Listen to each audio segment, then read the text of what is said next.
Why did you get into endo? Why did you choose this specialty?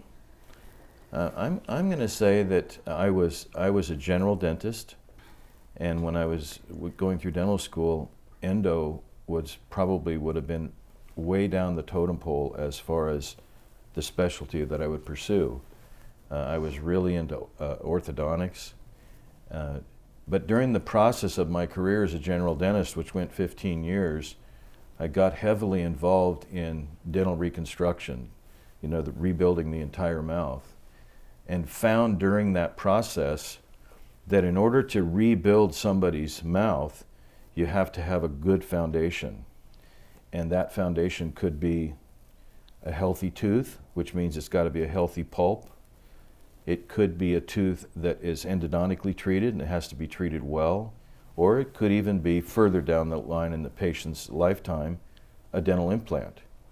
So in the process of studying what I can do to create a better foundation, I found myself in Santa Barbara studying with Cliff Ruddle, and he exposed me to things that I never got in dental school. And I felt like, wow, I've been cheated. Why didn't I learn this stuff in dental school? This stuff has been known for a long time.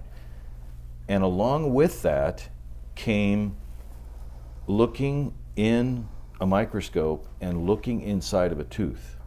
And when I did that, I went, wow, this is obvious. And I've got to say, I just started a love affair with endo and realized what was possible that was never explained and shown to me in the past.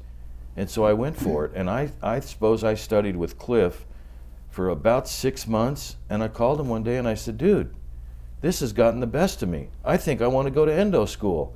He said, I could have told you that after one day when you were with me. I went home and I told my wife, Phyllis, I got this guy.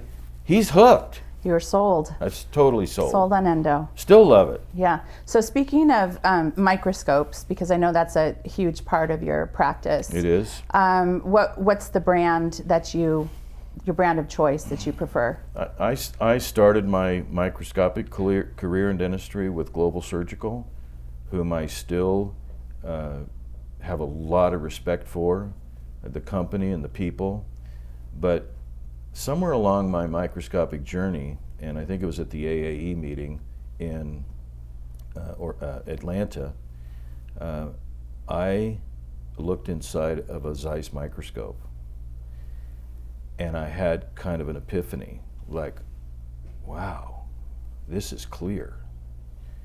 And then I got exposed not only to the clearness of Zeiss optics, there's just something about the feel of what the Germans do. It's kind of like a Mercedes. It's like their cars, right? Exactly. Mm-hmm.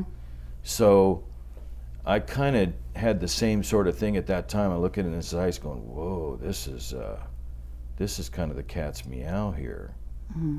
And then when you get exposed to what I'm going to refer to as the ProErgo microscope, where it's a computerized microscope and you can focus, zoom in, zoom out. You can raise the level of light intensity in and out with simply the push of a button, and you can do it with either hand. It completely catapulted my love affair with scopes even further. So since I started using a microscope in about 1992, I have never treated a tooth without a scope, ever.